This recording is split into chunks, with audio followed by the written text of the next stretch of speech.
Let's get started with today's topic. आज का topic है हमारा फॉर्म्स एंड इट्स वैलिडेशंस। तो फॉर्म्स क्या होते हैं?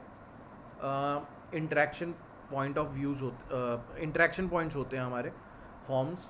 कैसे एक यूज़र हमारी वेब पेज से इंटरेक्ट कर सकता है अपार्ट फ्रॉम द इवेंट्स जो वो परफॉर्म कर रहा है। क्लिक इवेंट, मे बी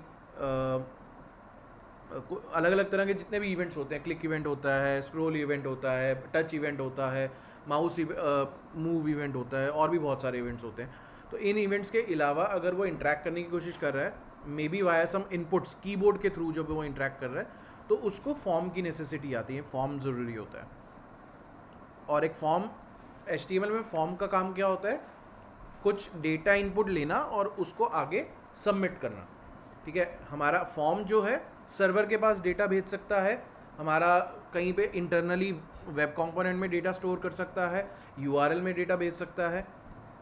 लेकिन इसका काम मेजर यही है कि वो कैप्चर करता है डेटा को और सेंड कर देता है। अब एक फॉर्म के अंदर या फॉर्म के बाहर भी हम लगा सकते हैं कुछ स्पेसिफिक टैग्स होते हैं ऐसे, जिनको हम फॉर्म के बाहर भी लगा सकते हैं। But it is ideally suggested जहाँ पे भी आपको सबमिट करना होगा वहाँ पे फॉर्म जरूर यूज़ करिए। जहाँ पे भी आपको कोई डेटा सबमिट करना है वहाँ पे फॉर्म मैंडेटरी हो जाता है एक तरह से यूज़ करना। अगर आप नहीं यूज़ करोगे तो अगेन HTML एरर्स नहीं देगी, लेकिन एक बैड प्रैक्टिस हो जाएगी और SEO को समझ नहीं आएगा। ठीक है, तो there are lot of attributes, lot of tags in HTML related to forms. और उसके अलावा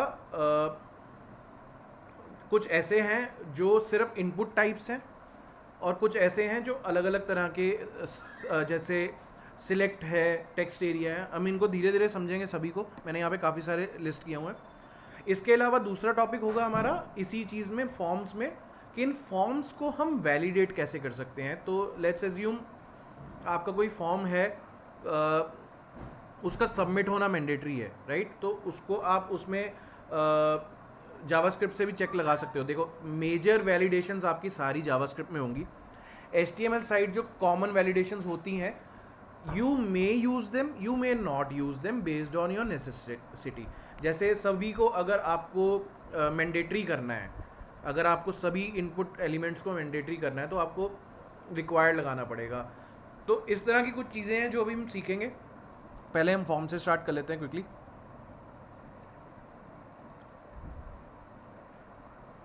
okay, so this is our contact page. यहाँ पे मैंने काफ़ी सारे फॉर्म्स लगाए हुए हैं। सबसे पहले तो फॉर्म आता है। फॉर्म के अंदर दो मेजर एट्रीब्यूट्स होते हैं, एक होता है एक्शन, दूसरा होता है मेथड। एक्शन होता है कि फॉर्म क्या एक्शन परफॉर्म करेगा सबमिट होने के बाद। लेट्स एज्यूम आई से https://google.com। ठीक है, तो जैसे ही हम इस फॉर्म को सबमिट करेंगे with all the validations required, मैंने validations भी लगा रखी हैं इसलिए, तो ये google.com पे चला जाएगा। दूसरी चीज़ होती है मेथड। मेथड हमारे दो तरह के होते हैं, जावास्क्रिप्ट में और भी आते हैं मेथड्स, बट फॉर्म में HTML में दो ही तरह के मेथड होंगे। एक होगा गेट, दूसरा होगा पोस्ट। ठीक है, गेट का मतलब क्या है और पोस्ट का मतलब क्या है, इसमें डिफरेंस समझते हैं। जो जावास्क्रिप्ट टर्मिनोलॉजी है वहाँ पे मतलब इसका अलग होता है, या HTML में मतलब इसका अलग होता है, लेकिन काफ़ी हद तक सिमिलर होता है। हमें समझने की ये ज़रूरत है कि यहाँ पे गेट और पोस्ट का मेन हाई लेवल डिफरेंस क्या आएगा। मेन हाई लेवल डिफरेंस आपका ये आएगा कि जब आप HTML में गेट यूज़ करते हो, फॉर्म में अगर आपने गेट लगाया है, तो जो भी आप डेटा एंट्री करोगे, ठीक है, उस जैसे आप यहाँ से CSS सिलेक्ट कर रहे हो या यहाँ से HTML, ये सारी चीज़ें सिलेक्ट करने के बाद, इसके बाद व्हेन यू सबमिट इट,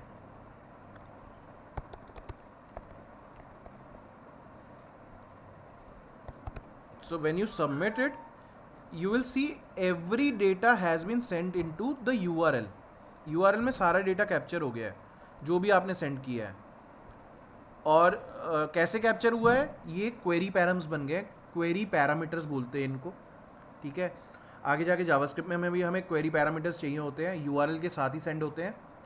लेकिन डिफरेंस सिर्फ ये है कि गेट रिक्वेस्ट में आपको यहाँ पे दिख जाएंगे क्वेरी पैरामीटर्स यूआरएल में ही, और पोस्ट रिक्वेस्ट में जब भी आप पोस्ट करोगे तो आपको दिखेंगे नहीं, वो वाले क्वेरी पैरामीटर्स आपको दिखेंगे नहीं। ठीक है, सिर्फ यही मेजर डिफरेंस है, उससे ज़्यादा कोई डिफरेंस नहीं है। So when you submit it you are not able to see anything right now. It should have loaded google.com, पता नहीं क्यों नहीं लोड हुआ, may be I am not entering the right URL. ठीक है, तो action takes you to the next action. It is not mandatory कि आपको नए पेज पे ही जाना है। कुछ केसेस में आप क्या करते हो, कॉन्टैक्ट सबमिट करने के बाद एक रिक्वेस्ट चलाते हो और थैंक यू पेज पे चले जाते हो। पहले ऐसा होता था। ठीक है, पहले हमारे पास सिंगल पेज एप्लीकेशंस नहीं होती थी, मल्टी पेज एप्लीकेशंस होती थी, तो नए नए पेजेस बनते थे, थैंक यू पेज बनता था, वहाँ पे जाते थे हम लोग, इसलिए एक्शन होता था। आज के टाइम पे एक्शन का यूज़ केस बहुत कम रह गया है, और पहले के टाइम पे भी रादर कुछ मेजर प्रैक्टिसेस में एक्शन को सिर्फ और सिर्फ तब यूज़ करते थे जब उनको एक्चुअली में रीडायरेक्शन करना है and they have to store some data in some variable और समथिंग। उसके बाद उन्होंने डेटा स्टोर कर लिया है और उसके साथ साथ उन्होंने एक्शन भी ट्रिगर कर दिया है, यानी कि उनको फॉर्म सबमिट भी ट्रिगर कर दिया है।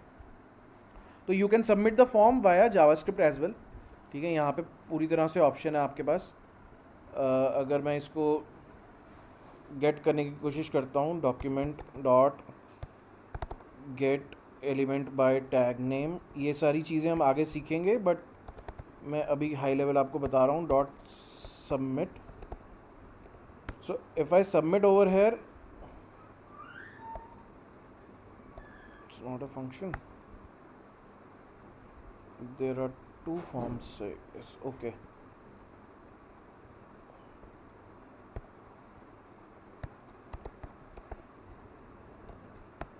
ठीक है, इट गॉट सबमिटेड, मतलब ज़बरदस्ती वाला सबमिट हो गया अभी के लिए। बट यहाँ पे पोस्ट रिक्वेस्ट हम लोग भेज रहे हैं, तो यूआरएल में इनअप्रोप्रिएट पोस्ट रिक्वेस्ट उसको मिल रही है, इसलिए वो गूगल को लोड नहीं कर पा रहा है, 4 और 5 एरर दे रहा है। इन एरर्स के बारे में भी अब आगे सीखेंगे कितने तरह के एरर्स होते हैं, अलग अलग कौन कौन से होते हैं। बट अभी के लिए हमारा मेन पॉइंट यही है कि फॉर्म में 2 चीज़ें होती हैं, एक्शन और मेथड। अब इसके अलावा फॉर्म में आगे आते हैं डिफरेंट टाइप ऑफ इनपुट्स।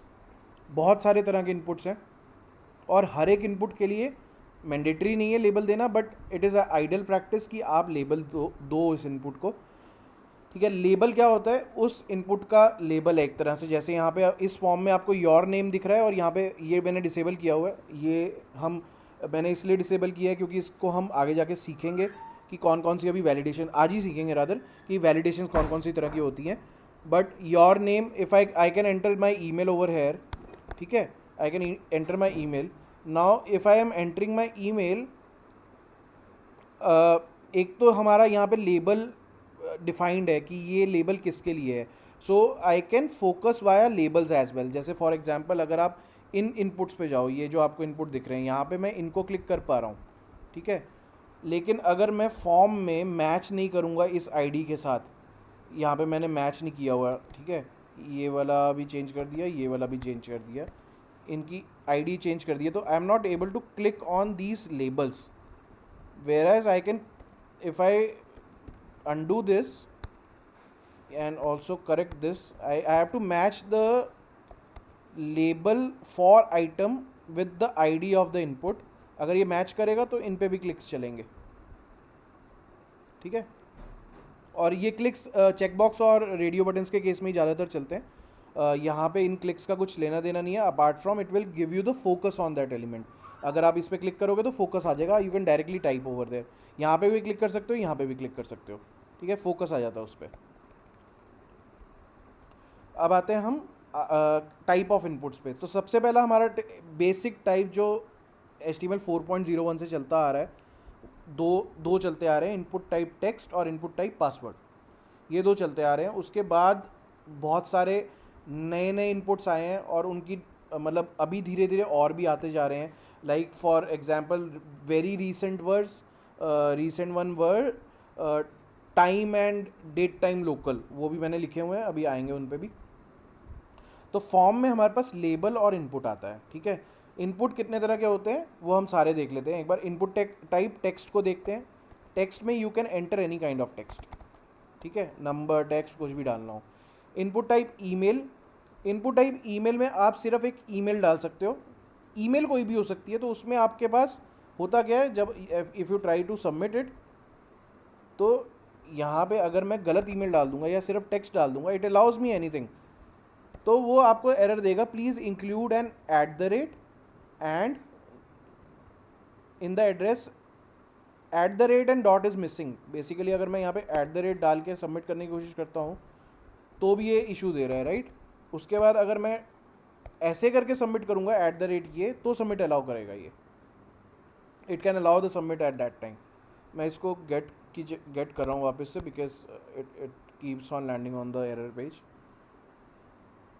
तो email would be a type of email, उसके ऊपर जावा इनबिल्ट ब्राउज़र में ही एक वो लगी होती है, रेगेक्स लगी होती है कि वो हमेशा ईमेल की तरह उसको एक एंट्री चाहिए with a starting character, some characters in the start with at the rate and some characters after that.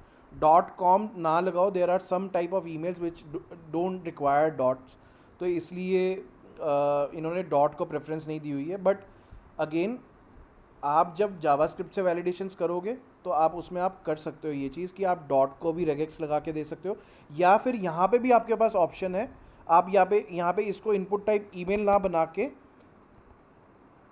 इसको रेगेक्स लगा सकते हो, इसमें आप पैटर्न लगा सकते हो, ठीक है। इसको सीखेंगे हम कि पैटर्न क्या होता है और कैसे चलता है, बट अभी के लिए I will keep it as email only.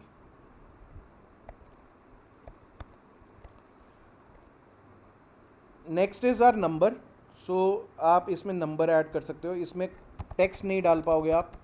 पुराने ब्राउज़र्स में आप टेक्स्ट डाल सकते थे, क्योंकि पुराने ब्राउज़र्स इन सभी HTMLs को सपोर्ट नहीं करते थे, वो इन सभी HTML टैग्स को by default as a text render कर देते थे, इनपुट टाइप टेक्स्ट रेंडर कर देते थे। तो हो सकता है कुछ ऐसे नए ब्राउज़र्स भी हों जो लेटेस्ट वाली चीज़ों को, जैसे डेट टाइम को सपोर्ट ना कर रहे हो या टाइम को सपोर्ट ना कर रहे हो, ठीक है। तो you have to figure out those things कि किस में सपोर्टिव है, किस में सपोर्टिव नहीं है, और जहाँ पे सपोर्टिव नहीं है वहाँ पे उसका सपोर्ट कैसे डालना है। So I have use this for a percentage. यहाँ पे आप देख रहे हो मैं नंबर्स डाल सकता हूँ। अब यहाँ पे if you see I can enter any number, तो अगर मैं इसको सबमिट करने की कोशिश करूँगा तो ये सबमिट भी करने देगा मेरे को,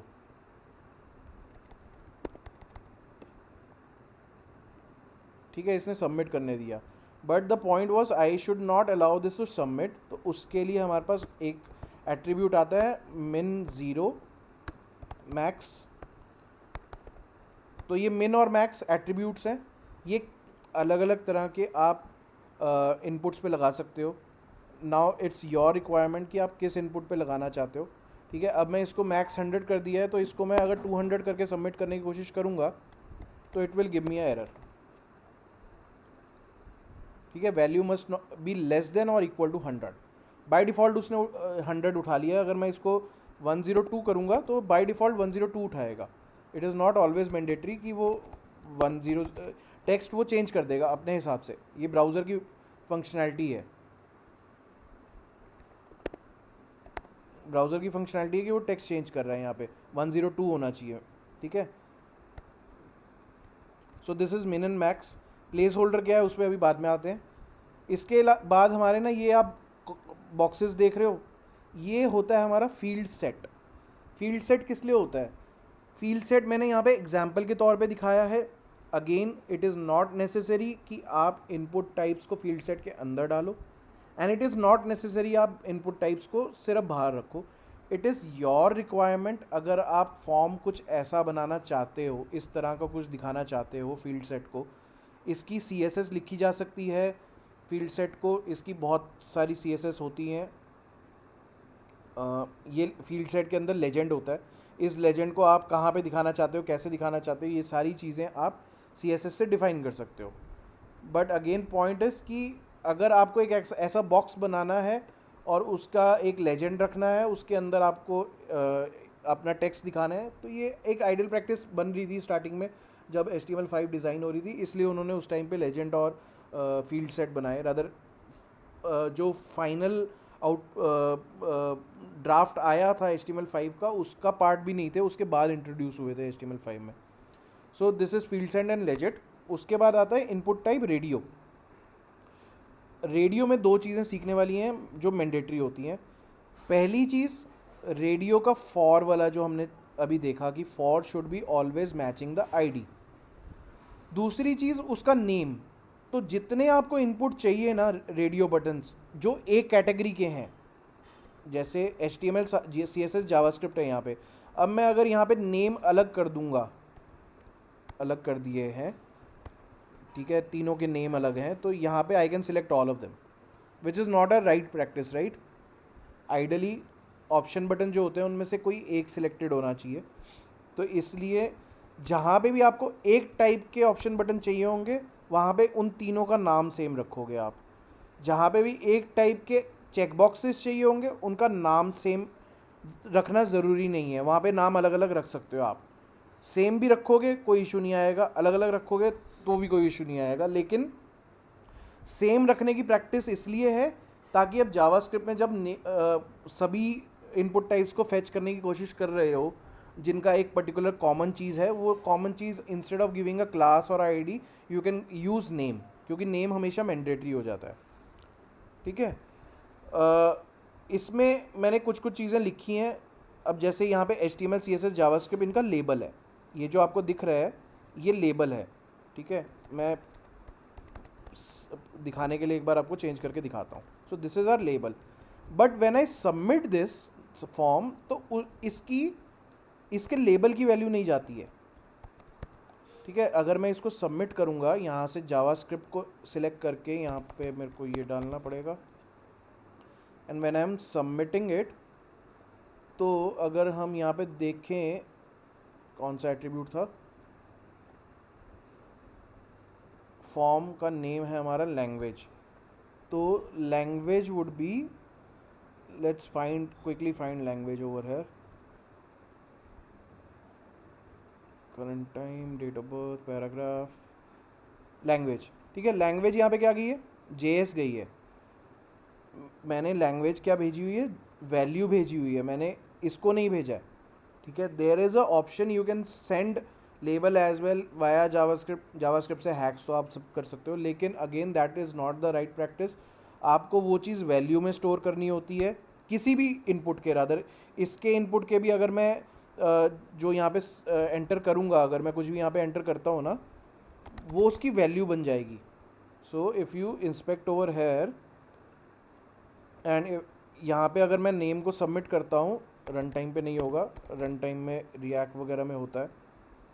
तो व्हेन आई सबमिट ओवर है तो नेम की वैल्यू गई है. तो अगर मैं बाय डिफ़ॉल्ट कुछ वैल्यू सेट करना चाहता हूँ तो I can use a value tag attribute as well.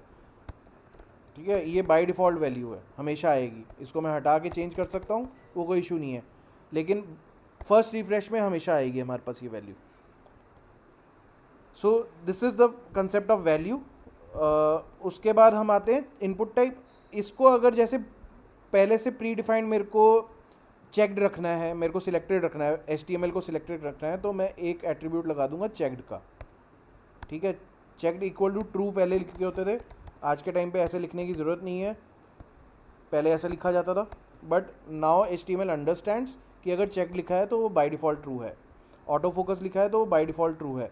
ठीक है, रिक्वायर्ड लिखा है तो वो बाय डिफ़ॉल्ट ट्रू है. ये वैलिडेशंस पे समझेंगे कि ऑटो फोकस और रिक्वायर्ड और ये चेक क्या होता है.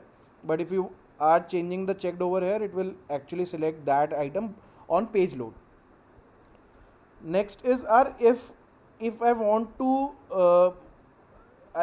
to disable any kind of a legend, पूरा फील्ड सेट को डिसेबल करना है, तो उसके अंदर जो भी आइटम होंगे ना, चाहे जितने मर्जी इनपुट्स लगा लो आप, इनपुट टेक्स्ट लगा लो, इनपुट बटन लगा लो, बटन लगाते हैं.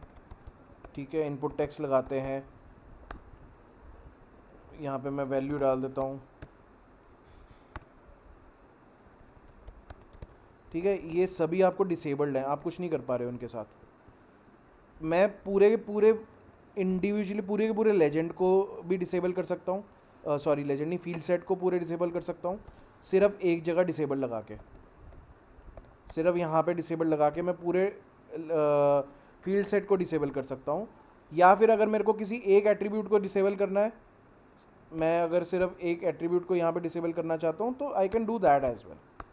Again this is part of validation, but I am just showing it over है. वैलिडेशन में हम लोग समझेंगे. Going back, so next is our check boxes. Check boxes क्या होते हैं? जब व्हेन यू आर, आपने फॉर्म्स देखे होंगे तो जब भी आपको कोई मल्टीपल इनपुट्स देने होते हैं तो तब आप चेक बॉक्सेस का यूज़ करते हो, जहाँ पे आप मल्टीपल इनपुट्स दे रहे हो. मैंने यहाँ पे नाम जानबूझ के अलग लिखे हुए हैं, नेम इनके. बट आइडल प्रैक्टिस में ये अगर एक ही हिरार्की के हैं, हिरार्की इन द सेंस एक ही सेक्शन के हैं जहाँ पे सिमिलैरिटी है इनमें, जैसे यहाँ पे फ्रूट्स हैं, ठीक है, तो ये सिमिलर है एक ही चीज़ के लिए, एक ही क्वेश्चन का आंसर भी है. अगर एक ही क्वेश्चन का आंसर है तो इनका नाम सेम होना चाहिए. Next comes our select button. Sorry, हाँ, सिलेक्ट में दो चीज़ें आती हैं. पहली चीज़ आती है सिलेक्ट टैग, उसमें हम नेम और आईडी दे सकते हैं उसके लिए. उसके अलावा उसमें आते हैं हमारे पास ऑप्शंस. ठीक है, यहाँ पे मैंने 5 ऑप्शंस डाले हुए हैं, आप यहाँ पे देख सकते हो. ये 5 ऑप्शंस आपको दिखेंगे. ये सिलेक्ट बॉक्स ओपन कैसा होता है? ये फायरफॉक्स में अलग ओपन होगा, क्रोम विंडोज़ में अलग ओपन होगा, क्रोम डेस्कटॉप में अलग ओपन होगा, सॉरी क्रोम मोबाइल में अलग ओपन होगा, और क्रोम मैक में अलग ओपन होगा. तो ज़रूरी नहीं है जैसा मेरा यहाँ पे दिख रहा है वैसा ही आपको दिखे, बट CSS से हम इसको बना सकते हैं वैसा, वो हम CSS में देखेंगे. सिलेक्ट में और क्या क्या चीज़ें आती हैं? अब यहाँ पे I want to select JavaScript, I want to select React. अब मैं चाहता हूँ कि मैं HTML, जावास्क्रिप्ट और CSS तीनों को सिलेक्ट करना चाहता हूँ, बट यहाँ पे मैं नहीं कर पा रहा हूँ. तो उसके लिए मेरे पास ऑप्शन आता है मल्टीपल का. तो ये एट्रीब्यूट्स याद करने वाले हैं. मेक श्योर आप कंट्रोल दबा के यहाँ पे मल्टीपल सिलेक्ट कर सकते हो. दोबारा क्लिक करोगे अनसिलेक्ट हो जाएगा, but you can select multiple over air. Now if you want कि इसको मल्टीपल नहीं रखना है, लेकिन आप ऐसा दिखाना चाहते हो जैसा अभी दिख रहा है, ऐसा दिखाना चाहते हो, तो आप साइज़ दे सकते हो इसमें. ठीक है, साइज़ आप दे के 4 दे दोगे अगर इसको साइज़, तो ये अपने आप ऐसा दिखेगा. इसमें से आप सिलेक्ट, अगर आप कंट्रोल दबा के करने की कोशिश भी करोगे तो भी एक ही सिलेक्ट अलाउ करेगा. लेकिन आइडल प्रैक्टिस में सिंगल सिलेक्ट के लिए हम ड्रॉप डाउन ही रखते हैं, क्योंकि वो शुरू से चलता आ रहा है. ऐसी वाली प्रैक्टिस हम बहुत रेयर करते हैं. ऐसी वाली प्रैक्टिस हम तब करते हैं साइज़ और मल्टीपल दोनों देने हो, तो कि आपको मल्टीपल दिखाना है और यहाँ पे 25 आइटम्स हैं, लेकिन 25 में से आपको सिर्फ 2 दिखानी है एक टाइम पे.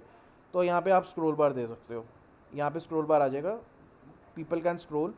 Ideally this is not the right UX. यहाँ पे 2 तो नहीं होने चाहिए मल्टीपल के केस में, एटलीस्ट 5 होने चाहिए. But again these are configurable, you can configure it according to your size, according to your requirement. So this is select box. Next is a text area. Text area क्या होता है? जब आपको एक बड़ा पैराग्राफ इनपुट, अब यहाँ पे देखो, यहाँ पे टेक्स्ट है, ये इनपुट टाइप टेक्स्ट है, आप यहाँ पे लिख सकते हो, कुछ भी लिख सकते हो, लिखते रहो लिखते रहो लिखते रहो, वो अलाउ करता रहेगा, लेकिन you can not read it. ठीक है, तो रीड करने का ऑप्शन देने के लिए टेक्स्ट एरिया आता है. नोट पैड की तरह काम होता है, इसको आप ड्रैग ड्रॉप करके छोटा बड़ा कर सकते हो. इसमें आप कॉलम्स डिफाइन कर सकते हो, रोज़ डिफाइन कर सकते हो, कितने कॉलम्स और कितने रोज़ में डिफाइंड होना चाहिए. नेम हमेशा एक प्रैक्टिस बना लेना, जब भी आप कोई भी वो लिखोगे टैग, उसमें नेम लगाओगे ही लगाओगे. So this should be your common practice कि नेम और लेबल में फॉर ये ज़रूर आएगा, नहीं तो आपकी SEO बिगड़ सकती है. ठीक है. Text area is for any kind of text which is required to be written in multiple line. You can keep pressing enter for next line. ठीक है. अगर आपने एंटर पे सबमिट ट्रिगर करवाया हुआ है तो यहाँ पे आप शिफ्ट एंटर भी चला सकते हो.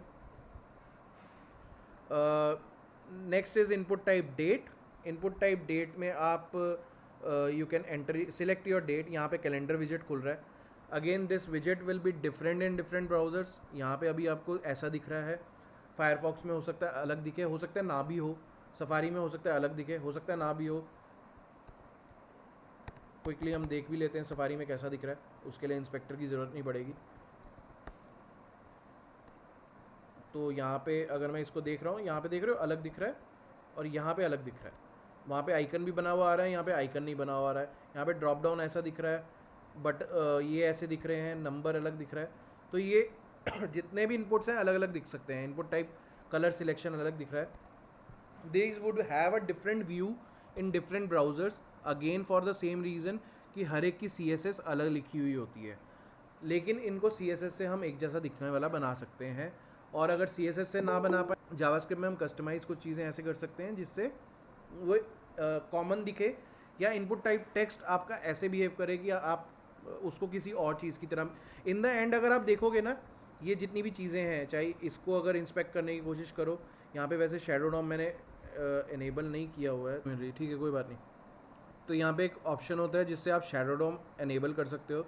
In the end it is a web component की तरह, वेब कंपोनेंट है ये, जिसको आप जावास्क्रिप्ट से ऐसा दिखा रहे हो और ऐसा बना रहे हो, CSS और जावास्क्रिप्ट से ऐसा दिखा रहे हो और इसकी फंक्शनैलिटी ऐसी बना रहे हो। यहाँ पे आपके पास कैलेंडर आ जाता है पूरा, you can select the years, you can select the date, और जो भी आप डेट सिलेक्ट करोगे यहाँ पे इस फॉर्मेट में, इसका फॉर्मेट भी आप चूज़ कर सकते हो, HTML में आप फॉर्मेट चूज़ कर सकते हो।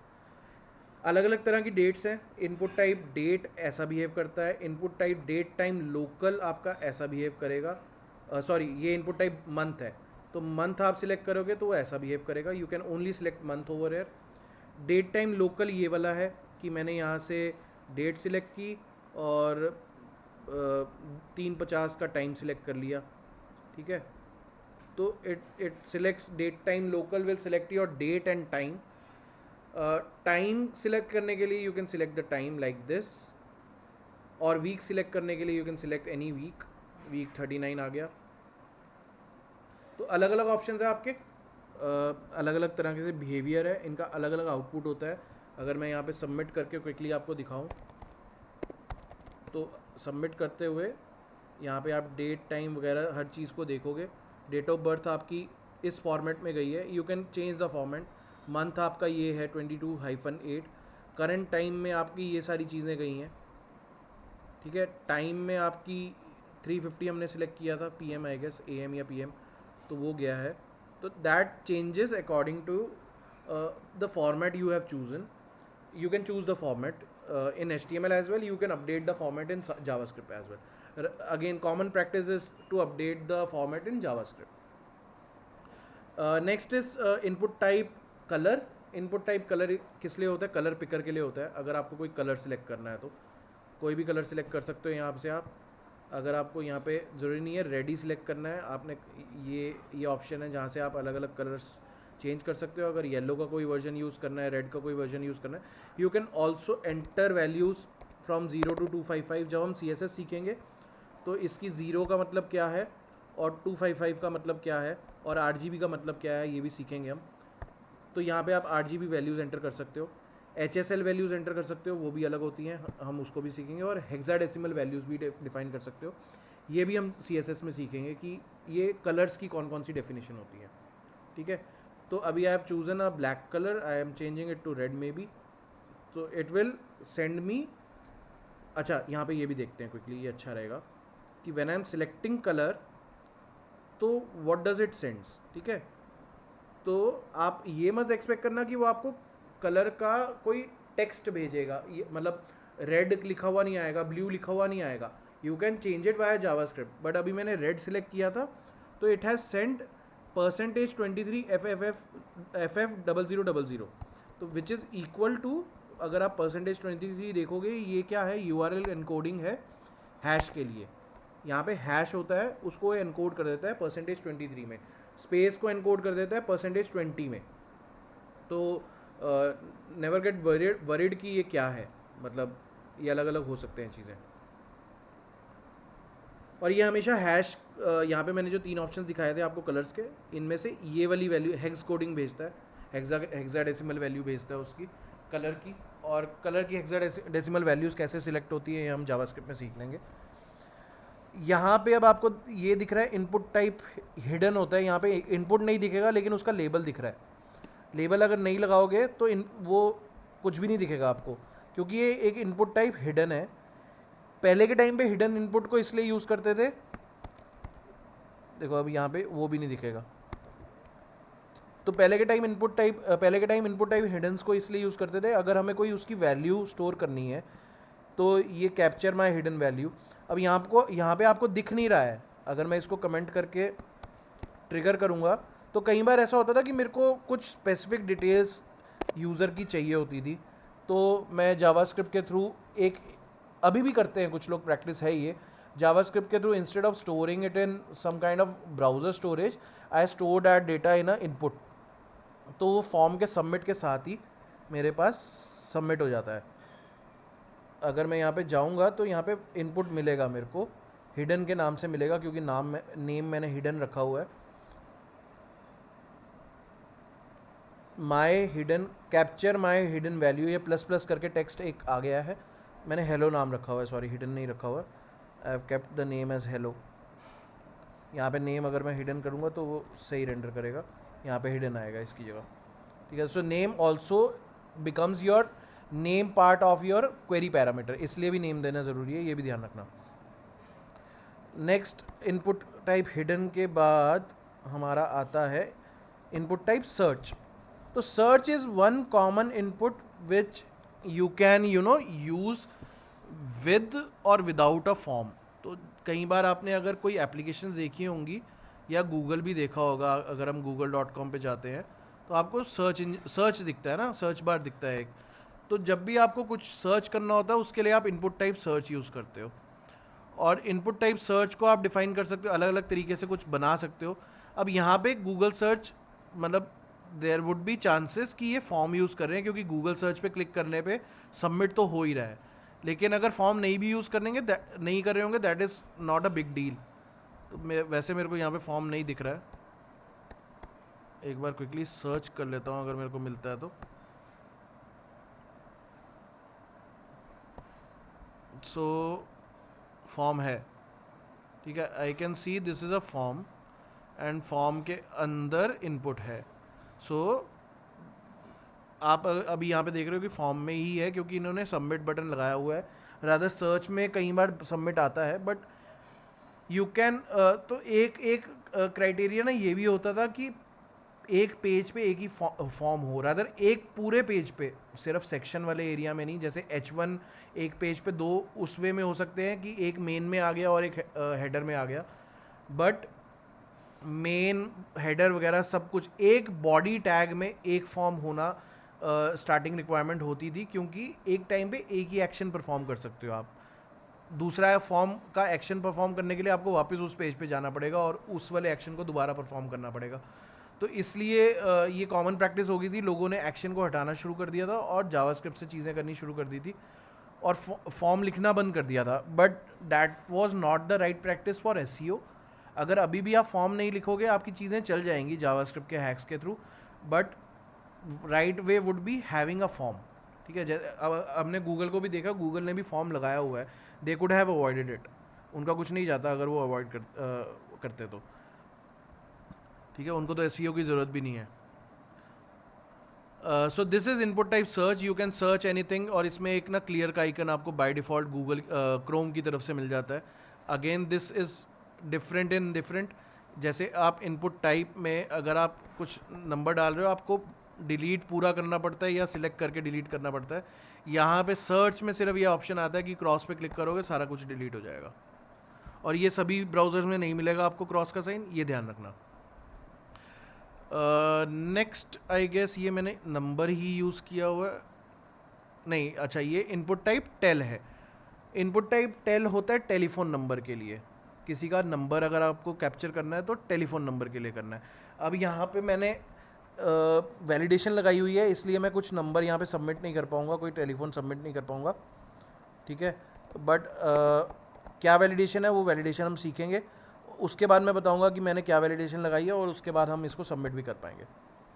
Next is our input type URL। URL में भी again you can not submit anything like this blank, आपको URL डालना होगा which either is like this, ठीक है, नहीं, it is not allowing any URL, so it has a regex inbuilt कि यहाँ पे ये सिर्फ HTTP या HTTPS को सपोर्ट करेगा, और अगर मैं HTTPS भी डाल दूंगा तो भी नहीं चलेगा ये ऐसे, हमें पूरा HTTP:// और उसके आगे कुछ ना कुछ देना होगा। ठीक है, मैंने sh डाला तो भी चल गया, यानी कि it want something with https या http:// एक करेक्ट URL डालना है इसमें। उससे अगला है हमारा इनपुट टाइप रेंज।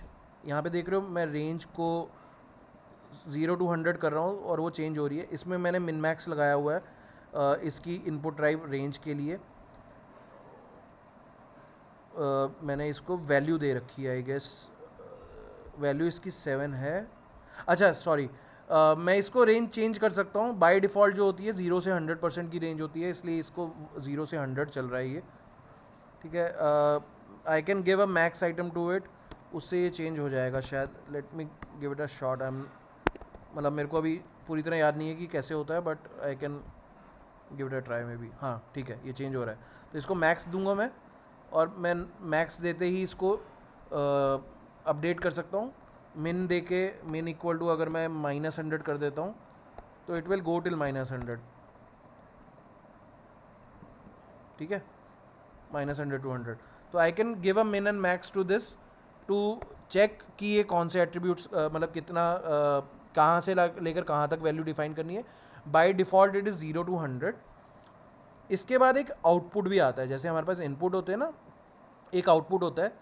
इनपुट होता है आपका डेटा लेने के लिए, आउटपुट होता है आपका डेटा दिखाने के लिए। पॉइंट ये नहीं है कि आपको हमेशा यहाँ पे आउटपुट में ही दिखानी है। मैंने क्या किया हुआ है यहाँ पे, दिस डॉट नेक्स्ट सिबलिंग, ये जावास्क्रिप्ट है, this dot next element sibling dot value को इसकी वैल्यू के इक्वल डिफाइन किया हुआ है, और इनिशियल वैल्यू मैंने 7 डाली हुई है। तो अगर मैं आपको यहाँ पे इसको चेंज करूँगा तो ये देखो आपको चेंज होते हुए दिख रहा है आउटपुट। मैंने यहाँ पे आउटपुट सिर्फ इसलिए लिया ताकि आपको आउटपुट का HTML समझ आ सके कि आउटपुट किस लिए होता है। I can do this with paragraph as well, ठीक है, मुझे ये देने की ज़रूरत नहीं पड़ेगी। Next element sibling dot inner text करूँगा तो इससे चल जाएगा। टेक्स्ट के स्पेलिंग गलत हो सकते हैं शायद मेरे,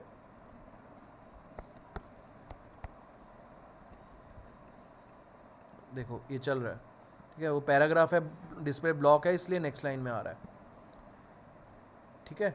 तो I can do this with a paragraph as well, but ideal practice should be ऐसे किसी केस के लिए आपको आउटपुट टैग यूज़ करना चाहिए, और मैं यहाँ पे आउटपुट टैग ही यूज़ कर रहा हूँ। उसके बाद आता है हमारा इनपुट टाइप बटन, नहीं दिस इज़ नॉर्मल बटन। ये बटन है हमारा। बटन अलग अलग तरह के होते हैं, बटन को आप स्टाइल कर सकते हो। अब यहाँ पे क्या होगा, बटन में मैंने एक जावास्क्रिप्ट लिखी हुई है छोटी सी, कंसोल लॉक कर रहा हूँ इसके क्लिक पे मैं। तो if I see console over here, alert भी कर सकता हूँ, कोई भी जावास्क्रिप्ट ट्रिगर भी कर सकता हूँ। But if I click it you can see logged is been log, मतलब जो मैंने टेक्स्ट लिखा है कंसोल लॉग के अंदर, जितनी बार क्लिक करूँगा उतनी बार वो प्रिंट हो जाएगा। 45 टाइम्स प्रिंट हो चुका है अब तक, मैंने इतनी बार क्लिक कर दिया है। नेक्स्ट वाला है हमारा इनपुट टाइप इमेज। ये नया है थोड़ा सा, कुछ ब्राउजर्स इसको सपोर्ट नहीं करते हैं। Input type image will also work as a submit button, ठीक है। अब एक चीज़ ध्यान रखना, या तो आप सबमिट बटन लगाओगे या सबमिट इमेज लगाओगे, ठीक है। अगर आप सबमिट बटन लगा रहे हो तो आप इमेज का डेटा कैप्चर नहीं कर पाओगे, और अगर आपको इमेज का डेटा कैप्चर करना है तो आप सबमिट बटन लगाने की ज़रूरत नहीं है। इमेज के क्लिक उसको बाय डिफ़ॉल्ट सबमिट कर देगा। फॉर एग्जांपल अगर मैं यहाँ से इनपुट टाइप सबमिट हटा देता हूँ, या लगा भी रहने देता, वैसे फ़र्क ना पड़ता, लेकिन अभी के लिए मैंने हटा दिया है। तो जब मैं इसकी इमेज को यहाँ पे क्लिक करूँगा सही डेटा फिल इन करने के बाद, जो भी मेरा रिक्वायर्ड है, तो सारी वैलिडेशंस चलेंगी पहले तो, और उसके बाद सबमिट हो जाएगा। अब सबमिट होने से पहले अगर आप देखोगे यहाँ पे इमेज का डेटा आया है हमारे पास, x equal to 58, y equal to 30। ये x और y क्या है, ये वो एरिया है इस इमेज का जिस एरिया में मैंने क्लिक किया था।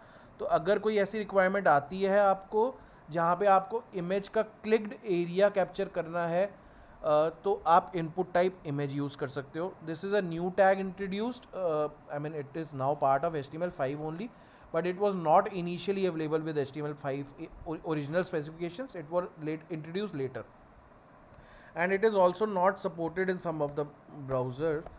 Can I use पे हम लोग देख लेते हैं फटाफट से।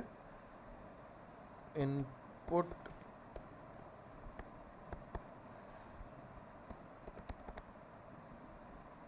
Input type image, so input type image is not supported in Opera Mini, Chrome for Android. So अभी क्रोम में ही नहीं चलेगा अगर मैं ये चलाने की कोशिश करूँगा, तो इसलिए इसको शायद यूज़ कम करते हैं लोग अभी भी, बट धीरे धीरे आप लोग इसको प्रैक्टिस में लाना शुरू कर दो। सैमसंग इंटरनेट तो अभी इतना यूज़ भी नहीं होता है, यूसी ब्राउज़र अगर मतलब I don't feel people use it, और बाकी सब में फुल सपोर्ट है, एज में फुल सपोर्ट है, क्रोम में है, लेटेस्ट सफारी फायरफॉक्स सभी में है। तो आई वुड सजेस्ट कि अगर आपको ऐसी कोई रिक्वायरमेंट आती है, इसमें क्या क्या जाता है, ऑल्ट तो जाएगा ही जाएगा, क्योंकि इमेज टैग में ऑल्ट जाता है तो इसमें ऑल्ट भी जाएगा। विड्थ और हाइट जाती है, विड्थ और हाइट इसकी आप जावास्क्रिप्ट से भी दे सकते हो, CSS से भी दे सकते हो, यहाँ से भी दे सकते हो, अगर आपको डिफाइन करना है कि कितने एरिया में इमेज दिखानी है। CSS से आप इसको क्रॉप भी कर सकते हो, मतलब इमेज को अलग अलग शेप्स में दिखाना चाहो वो भी कर सकते हो, क्लिप रेक्टेंगल करके एक CSS आती है उससे आप कर सकते हो। बट अगर मेरे को पता है कि मेरा ये जो फ्लावर है एक पर्टिकुलर एरिया में है और मुझे सिर्फ ये देखना है कि यूज़र मेरा इस एरिया पे क्लिक करता है या बाकी के एरिया पे क्लिक करता है, ये किस लिए होता है, आपके कुछ एनालिटिक्स टूल में भी ये चीज़ें यूज़ होती हैं, ये इस तरह के कंसेप्ट यूज़ होते हैं। कुछ डेटा ड्रिवन एप्लीकेशंस होती हैं जहाँ पे आपको डेटा ऐसे कैप्चर करने होते हैं कि क्लिक कहाँ हुए हैं एप्लीकेशन के एरिया पे, ठीक है। तो आइडल प्रैक्टिस में ये बताना चाह रहा था कि इमेज के क्लिक एरिया को कैप्चर करना हो तो you can use image, input type image, उसमें सोर्स जाएगा, ऑल्ट जाएगा, as it is, I mean जैसे इमेज टैग में जाता है सोर्स और ऑल्ट, और हाइट और विड्थ आपके लिए ऑप्शनल है। If you don't want to give it, वो डिफ़ॉल्ट हाइट विड्थ उठा लेगा, तो जो इमेज की आ रही होगी तो वो भी सही है, वो उसमें भी कोई इशू नहीं है, ठीक है। लास्ट के दो हैं हमारे, इनपुट टाइप सबमिट और इनपुट टाइप रीसेट। सबमिट किस लिए होता है, हमने देख लिया कि फॉर्म को सबमिट करने के लिए, और रीसेट होता है अगर मैंने पूरा फॉर्म भर दिया है उसको अपनी ओरिजिनल स्टेट पे भेजना है मेरे को, ठीक है। मैंने पूरा फॉर्म भर दिया है लेकिन मेरे से कुछ गलती हो गई है, मेरा दोबारा भरना है, तो मैं इसको रीसेट करूँगा, वो ओरिजिनल स्टेट पे चला जाएगा जो उसकी ओरिजिनल स्टेट थी। अगर मैंने इसको भी चेंज किया होता, रीसेट करता, तो इसकी ओरिजिनल स्टेट थी उस पर चला गया है, ठीक है। This was all about forms. आप एक URL यहाँ पे देख सकते हो, मैंने एंड में डाला हुआ है, यहाँ पे आपको HTML फॉर्म्स के बारे में पता चलेगा, उसके एट्रीब्यूट्स, इनपुट फॉर्म्स के एट्रीब्यूट्स, फॉर्म के एलिमेंट्स क्या क्या होते हैं, ये सारी चीज़ें सीखने की कोशिश करना यहाँ से।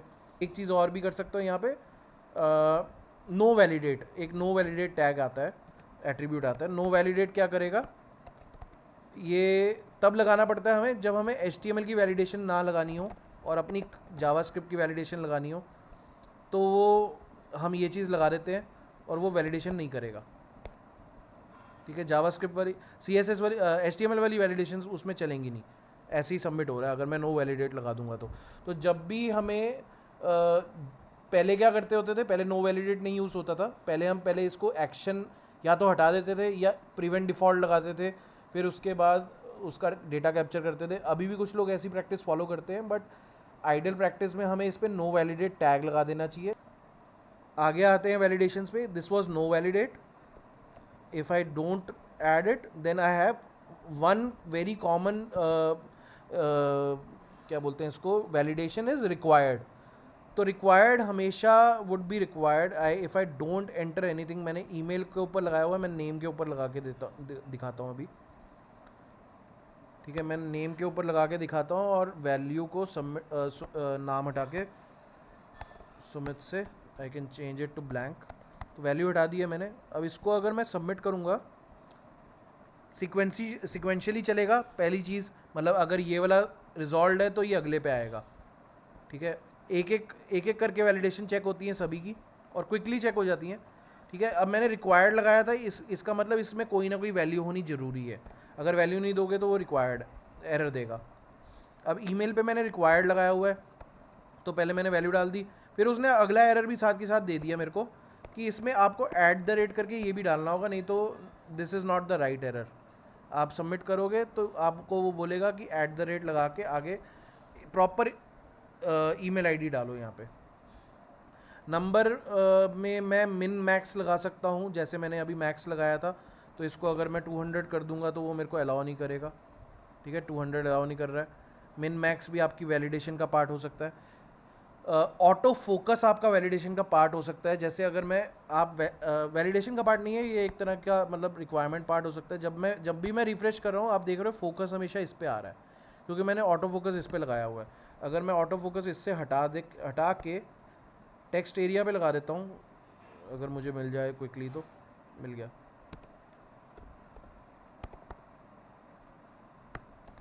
तो जब भी मैं रिफ्रेश करूँगा, आप देख रहे हो ये वाला हाईलाइटेड है, यहाँ पे फोकस है। तो ऑटो फोकस इसलिए होता है कि आपको किस पॉइंट को फोकस करना है। आइडल प्रैक्टिस में अगर आप मल्टीपल ऑटो फोकस लगा दोगे तो आप फंस जाओगे, इशू आ जाएगा। एक जगह पे ही ऑटो फोकस होना चाहिए, एक पेज में ऑटो फोकस एक ही होना चाहिए। यार ऑटो कंप्लीट नहीं, ऑटो फोकस।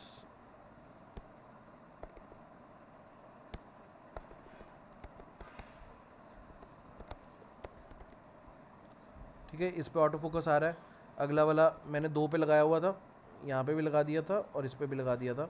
उसने जिसको सबसे पहले पढ़ा उसको ऑटो फोकस कर दिया, इसके बाद के इग्नोर कर देगा। तो इसलिए ऑटो फोकस एक ही होना चाहिए आपके एक फॉर्म में। और अगेन एक पेज पे एक ही फॉर्म बनाना यार, प्रैक्टिस में नीड भी नहीं आएगी।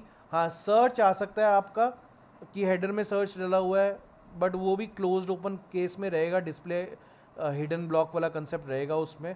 तो सर्च का फॉर्म भी हो सकता है और कॉन्टैक्टस का भी फॉर्म हो सकता है।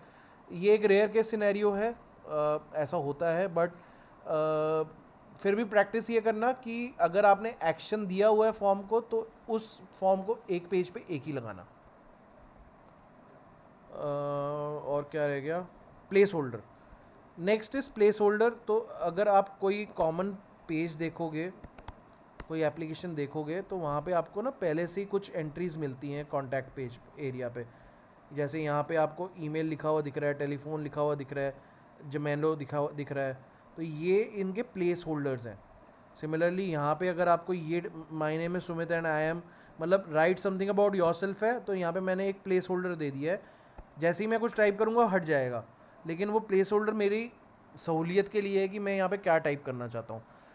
लेबल और प्लेस होल्डर अलग अलग हैं। कुछ लोग सेम यूज़ के लिए भी कर लेते हैं कि आपको सहूलियत वहाँ पे देनी है तो लेबल यूज़ कर लो आप, लेकिन मैंने यहाँ पे लेबल नहीं यूज़ किया, मैंने यहाँ पे प्लेस होल्डर यूज़ किया है। So this was all about forms and it's validation.